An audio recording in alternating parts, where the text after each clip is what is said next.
I was thinking this week about the changing. I'm so glad I live in a place where the seasons change. Aren't you? Yeah. To those of you in late April and early May who were saying, when is it ever going to get warm? God would like to say, thank you. You say to him, thank you, you're welcome. I finally did that for you. It was this week, wasn't it? It made me think about some other things. Made me think about cooler weather. How about you? Whatever season we're in, we kind of long for the next one. Have you noticed that? Maybe not the first week or day or so, but I kind of like October. I think it's my favorite month of the year when the leaves are changing and the combines are rolling through the fields and it's cool. I'm pretty excited about nights where it gets to the 40s and days where it gets around 70 and the sun shines and so on and so forth, and our thoughts turn to harvest. But, you remember Jesus said, don't say it's still 4 months until the harvest. Look around you. The fields are ripe and ready for harvest in John. Well, guess what? If you look around right now, you'll see some fields that are ripe and ready for harvest. I like wheat. I like to see wheat grow. I like it because it's the first thing green in the spring. When everything else is still brown, wheat greens up because it's planted in the fall. And it grows some in the fall and starts growing earlier. It looks beautiful in the field. The field across from our house has almost always had corn or soybeans in it. It has wheat this year. And it's no longer green. It now looks more like this. It's ready for harvest. Probably this week, I would say, you'll see the wheat fields start to be harvested. I took one of these heads the other day, and I gleaned it, which means I rolled it till I got the wheat out and blew away the chaff, just like they would have done in the time of Jesus. And there were 17 grains of wheat in that one little head. Now, that's about that much right there. But when they all get together, and there's a whole field, it becomes truckloads and bushels and tons, and that which is used to make bread and most of the other baked goods that we consume show up and nurture and help feed us. Jesus said, I'm the bread of life. The reason he said that is because back then bread was the most important thing in their diet. Now they grew and harvested basically mostly 4 things. They had barley, a lot of which was fed to animals. Some was eaten in barley cakes or loaves. Wheat, they had olives, and they had grapes. The olive oil was used for helping to make bread out of the flour that they ground from their grain products. And of course, there were sheep, there was some milk, and there was meat from sheep and goats and fish, as we know, caught along the Sea of Galilee. But the most important thing, the main thing of the diet, the basis of it, that which you had probably every meal or every day, which, the other things were nice add-ons, but the most important thing was bread. That's why Jesus said, I'm the bread of life. You will remember in John chapter 4, and you need not turn there right now because we're actually going another place when we open our Bibles, but in John chapter 4, Jesus and his disciples went through Samaria. Samaria had an interesting history. Think back to the kings. Saul and King David and Solomon all reigned over a united kingdom that God had ordained for his people to be one in the land he promised them and where they now lived. But because of their sin and idolatry, there was a lot of judgment that came. So much strife came from those things that after Solomon's death, they split into 2 kingdoms, one in the north, one in the south. The one in the north had its capital at Samaria. And they had a real succession of evil kings and established an alternate place to worship there because first king Jeroboam was afraid that if the people continued to obey God and go to Jerusalem to worship as he had ordained, that they wouldn't want to come back and their hearts would become loyal to the southern kingdom instead of Judah. And so he set up a false place to worship. And they were the first to go into captivity because of their sin. We know that Judah would follow later. But the idea of Samaria and Samaritans, there was then an intermarriage, and they were half Jews and half other things. And again, a lot of God's laws were violated in that. So in Jesus' day, the folks who lived, the Jewish people in Judah and Galilee, really looked down on them. In fact, they didn't really want much to do with them. They were a looked down upon ethnic group. They had about 600 years of animosity between them. And then Jesus said, fellas, this trip to Galilee, instead of going around like we usually do, let's go through Samaria. I bet they all looked at each other and said, really? Man, I can't stand Samaritans.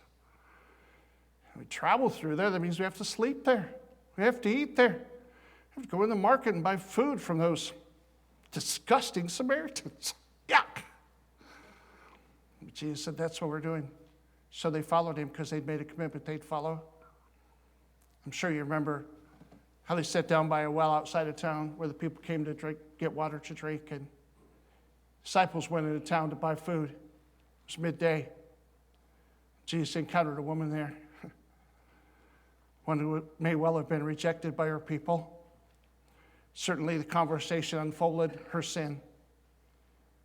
She tried to ask religious questions like, our fathers say we should worship here, and you all say you should worship in Jerusalem. And Jesus kind of cut through the whole thing and said, you know what? What you really need is just some fresh water in your life. You need that which refreshes the soul. Don't get caught up in those kind of discussions.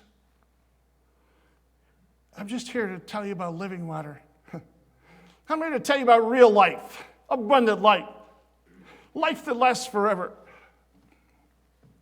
And in the end, as you know, she was so impressed by what she heard, she went and got everybody in town to come out and listen. Meantime, the disciples came back as he was still talking to her. And we know it says nobody dared ask him, why are you talking with that woman? But they were all thinking about it. Good grief, what is he doing talking to her? But nobody wanted to verbalize that. And she came to Jesus and said, Lord, we brought food. It's time to eat. And he said, guys, I have food that you guys know nothing about. What do you mean? I'm here to do the will of the one who sent me. That's more important to me than food. And then he gave those wonderful words that I think of usually when I see a field of wheat growing, like the fields around us are right now, that beautiful golden color that you've observed as you drive around, contrasted to the green of July. He said to them, do not say, there are still 4 months and then comes the harvest. Behold, I say to you, lift up your eyes and look at the fields, for they are already white to harvest. We put that on the front of the bulletin when we have Mission Sundays. Consider that statement and understand that he's talking about, not about when the wheat is ready or the barley is ready or the grapes or the olives, but about hearts and souls. There's a need for those who will be about that business. So pray. Pray that God will send forth laborers into his harvest. That's an important thing for you and I to be doing. Live in a generation where there's great need for the truth that Jesus brings. We live in a time in which there's great, great thirst and great need for spiritual refreshment in the hearts of those who are discouraged, downhearted, depressed, lacking direction in life, always dissatisfied and never quite sure why, longing for something better, longing for something different, and perhaps even beginning to give up hope that there is anything worth living for. You need a drink of fresh water. Would you join me in Matthew chapter 9 this morning, please, as we open God's Word together? Matthew chapter 9 describes the heartbeat of Jesus, gives us insight into what he saw when he saw crowds of people I don't like big crowds very much. I'd rather not be, some place where 2,000 cars are all trying to go there at the same time. I don't know about you. Yeah. We went into a movie theater Friday night. We don't do that very often, but I had a date night, which I was really excited about. I asked and she said yes. Yeah, every young man gets excited when that happens. Yeah. And so we went out to dinner and we went to a movie theater. I was kind of reminded why we usually go to the early show instead of the one at 7, because there were so many cars. We had to park a lot further away than we ever do, and there were lots of people and lines and, and people everywhere. And I thought, oh man, I don't really like it when it's crowded like this as much. I'd rather stay away from places where there are lots and lots of people because it's easier and it's more convenient. So when I see a multitude, I think, oh man, I don't like that very much. When Jesus saw a whole bunch of people, he saw things differently because he saw the individual heart and the need. He didn't just see a group. Evidence of that is found in Matthew 9, where you have turned, and verse 35 tells us about Jesus' ministry. Then Jesus went about all the cities and villages, teaching in their synagogues, preaching the gospel of the kingdom, healing every sickness and every disease among the people. But when he saw the multitudes, he was moved with compassion for them, because they were weary and scattered like sheep having no shepherd. Then he said to his disciples, "The harvest truly is plentiful, but the laborers are few. Therefore pray the Lord of harvest to send out laborers into his harvest." In John 4, Jesus said, "Don't wait, harvest is ready." It's always harvest season in his kingdom. Here he says, pray that God will send out laborers. Send out people who have a heart to see people differently than we usually do. Jesus saw the multitudes. You and I have to have vision. We have to see people differently too. Not as loud and inconvenient or in our way or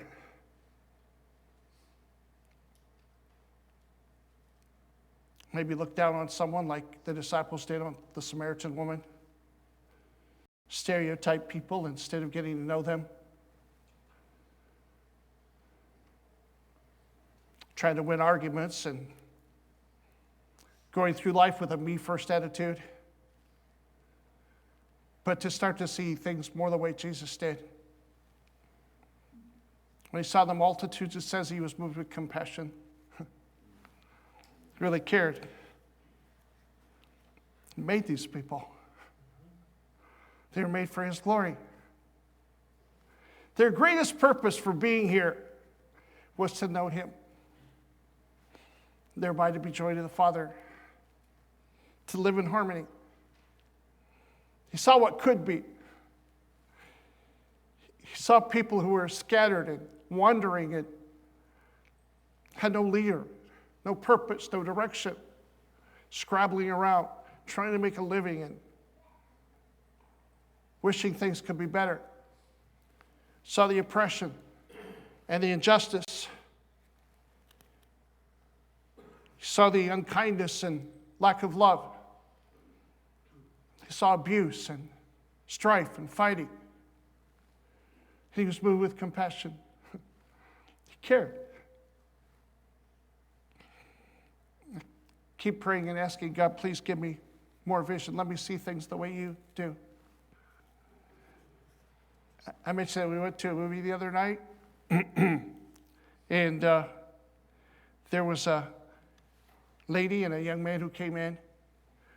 At the theater we went to, now you have to pick your seats before you go in, which seems so weird. Remember before you got a ticket, you went in, found a seat. Now you have to, they show you the computer and you say, okay, I'll take that one and that one. No, wait, two beside you, that one and that one. So we went in and found our seats, and this lady with the little boy with her came up and said, you're in our seats. And I said, I don't think so. You might want to check your ticket there. this is row G, 1 and 2, and the next one is H. And oh, okay. So they sat down behind us, right behind us. It was Aladdin, by the way, for anybody who might be wondering. And it was clear that the young man, probably, I'm going to guess, either he'd been there every day since that movie came out, or he has the animated one at home. Because he sang every song at the top of his lungs. And he knew the lines that they were going to say before they said them. In fact, he would say them just before them sometimes. Yeah, a couple hours of that gets a little annoying. It really does, no matter how much you love children. Yeah. It wasn't long, though, before I realized it was very likely this young man had special needs. Pretty sure that was the case. And I was so irritated, I wanted to turn around and say, "Lady, could you please keep that kid quiet? That last action scene, he yelled that in my ear." And one time I almost did, and I felt my wife's restraining arm on my elbow, and of course she was right. And then I got to thinking about it more. And I'm glad he could go and see Aladdin and enjoy it. I really am. And I wondered about that lady who looked to me like maybe a grandmother, and what her life is like caring for somebody with some special needs. And that rather than me being irritated by what was going on, after a while I began to kind of chuckle and laugh, and see a little differently and have different eyes.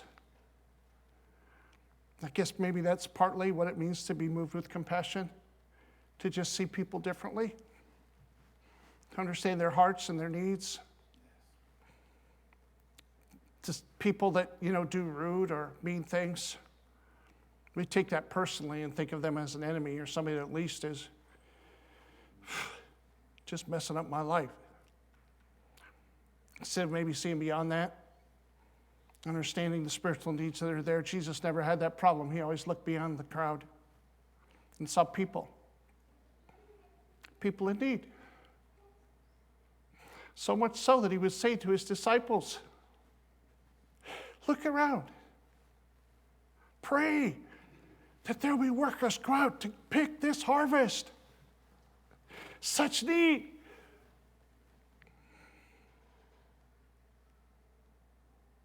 I hope they learned something at the well in Samaria.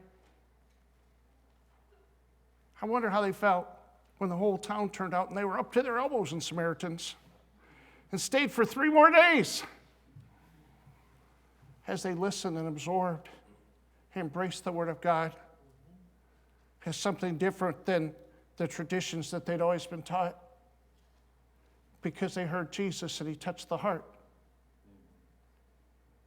And then Jesus let us know that he's calling us to be the messengers now who say those things that touch the heart, like he did.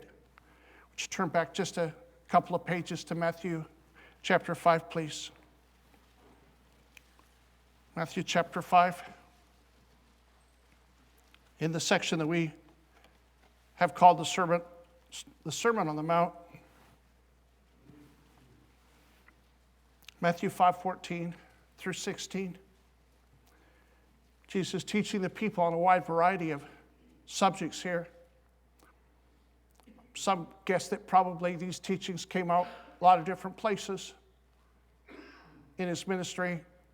He went to different places to teach and preach different towns, and I'm sure that many of these things were said on more than one occasion, but they're compiled here in this wonderful message in Matthew 5, 6, and 7. He looked at the people and he said, "You are the light of the world." Will you let that sink in just a minute?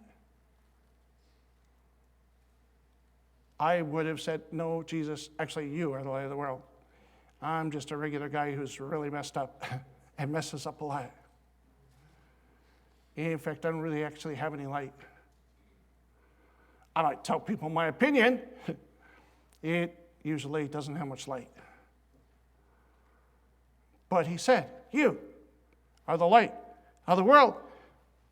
A city that's set on a hill cannot be hidden, nor do they light a lamp and put it under a basket, but on a lampstand, and it gives light to all who are in the house. Let your light so shine before men, that they may see your good works and glorify your Father in heaven. You are the light of the world.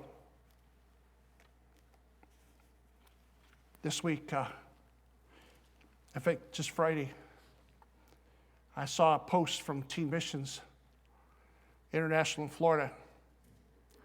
And I was pretty amazed, since it was shared by them from their office, where all of those tens of thousands of young people over the years have come to be trained and to serve as missionaries. It showed Boot Camp 1974, 45 years ago. And the team in the picture was the one that I was on that summer, sitting under a palm tree, having a class in evangelism and how to share our faith with others. I was 18 years old. I just graduated from high school. I still have 7 friends from that team on Facebook that I communicate with. So I tagged each of them and shared it. And a lot of other people that I know who were there at that time responded and so on. And our method that summer was to travel through the western U.S., camp at a wide variety of national parks, a lot of different ones. I remembered that 4th of July, we were at the Grand Canyon. I remembered that specifically. We stayed there for a week. Yeah. And we would go out in the daytime and talk to people. We had some treks we could share. We'd look for opportunities to, people on vacation. Many of them were not in a rush. Camping, doing quiet things in the park. Strike up conversations. When possible, we would direct them to spiritual things and tell them about Jesus. When they saw 20 teenagers all together, they kind of wondered, hey, what is this group and what are you guys doing? And would open up doors to talk to them. I remember sitting by the Grand Canyon, like 3 of us guys walked down there and said, oh my goodness, how awesome.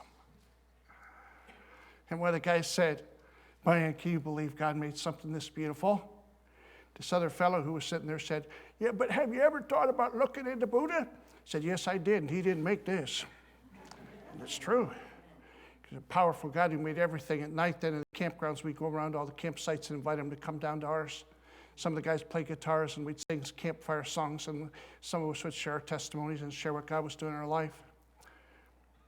I remember that summer, we camped in a little place near Flagstaff, Arizona.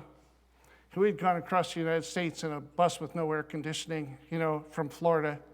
And, even though it was less humid as you got to New Mexico and Arizona, it was hot.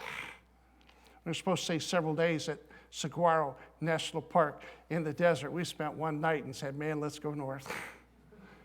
And we did in northern Arizona, where it's more mountainous and therefore cooler. And we're staying in a KOA campground.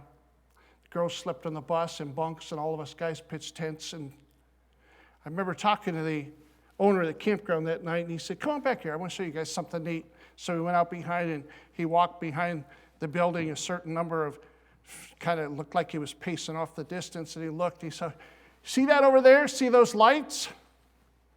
Yep, we see the lights. That little town is called Jerome, Arizona. It's kind of an artist colony, if you would. It's more than 18 miles from here, but you can see it because it sits up on top of the side of a mountain. We kind of marvel at that. In Ohio, you can't see more than a couple miles. There's always something in the way, and whoa. And then it reminded me of this verse. She said, if you put a city on the side of a hill, its light's not hidden, it shines out all around. If you go home and turn on the lights, you don't cover up the lamp because it defeats the purpose. And I've put light inside you, imparting light to you right now.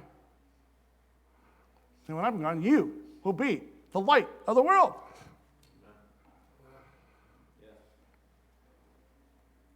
That has a lot to do with your character and who you are and the way you live. There are a lot of things that hinder light being covered up, or a shade that's dirty. Sin hinders our light. Our humanness sometimes hinders our light. But the more we know Jesus and love him, the more our character's transformed, the more people see that. And it's kind of how the light shines. And sometimes they will say, I see light. No, that's not what they'll say. They'll say, whoa, that was pretty cool what you did back there, the way you were kind to that person. Or you always seem happy. Or any number of things that might be said, which are just ways of saying, I see light. And then it's our wonderful privilege of telling them why there's some light. Because it's not mine. It came from Jesus. Amen. And because I see you and I'm moved with compassion, I want to tell you about him. Too often we see the multitudes as enemies. Well, they don't believe like we do, or they say things that are dumb, or they have political views that are different in mine, or they do any number of irritating things. I need to learn a lot about apologetics, how to defend yourself so I can win arguments with them. And that's not really light sharing, is it? Not that we shouldn't know our faith and what it means and why. But when the woman tried to take Jesus off on a sidetrack, okay, we'll talk about God. Let's talk about who's right about where we worship. Let's argue doctrine. She said, yeah, let's not. Let me just tell you, you need a drink of fresh water. God has that for you. He wants to refresh your soul. We can figure the other stuff out later. Not that it's not important, some of it, but you don't win hearts by winning arguments ever. Whether it's in person or whether it's a debate on Facebook or whatever, Instagram or whatever, it's not how lives are touched. And it doesn't really reflect light. So we don't need to wait till September or October for the harvest, or even the second week of July, because the fields are ready. And you and I are clearly called to reflect His light, to have our hearts changed and transformed so that He's more visible in the way we live, to pray that God will send somebody out there to do something about that. It's amazing how often you really pray that prayer that you realize suddenly that you are somebody who's called to do something about that. To intercede. God will break down the walls and the misunderstandings and the deception in people's hearts and lives so that they'll have ears to hear. Jesus said that a lot when He talked. Everybody who has ears to hear, let him hear what the Spirit is saying. Put your ears on. Listen up. And it will not delay, because the field's ready. People around us need to know Him. It's kind of a message can, if we aren't careful, be jolt-inducing and full of manipulation, and that's not my purpose at all today. I just want to tell you, we have such a great privilege to share what we found with others and to help them know by a wide variety of methods. You have one. You probably have more than one. You may never travel the country talking to lots of people or stand up in front of a group and preach and teach or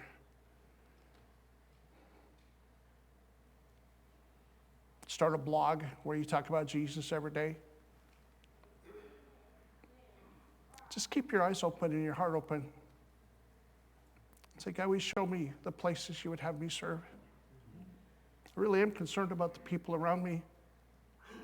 And I know that the thing that keeps me from doing so most often is fear.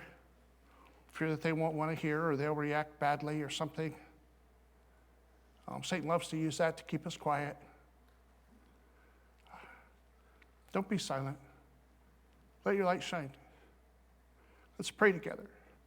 God will impact our community, our towns, our county, our nation with good news so that people are really, really thirsty get a drink of fresh water that's life-giving, not only now, but for all eternity.